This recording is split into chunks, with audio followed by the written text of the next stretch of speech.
म्हणा कमेंट मध्ये सांगा मी किती क्यूट दिसते ती. हाय फ्रेंड यूट्यूब फॅमिली, मला कमेंट मध्ये सांगा मी कशी दिसते. क्यूट दिसते का बहुत क्यूट दिसते. मला सलाईन लावली मी आजारी आहे म्हणून फ्रेंड. तर कमेंट मध्ये सांगा की मला काय झालं असेल.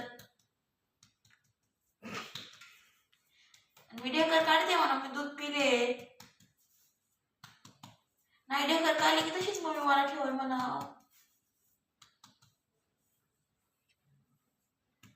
फ्रेंड मी खरंच क्यूट दिसते का. माझी मॉम म्हणते तू लय क्यूट दिसते, लय छान तोंड करते. तर लाईक करा, कमेंट करा आणि सबस्क्राईब करा.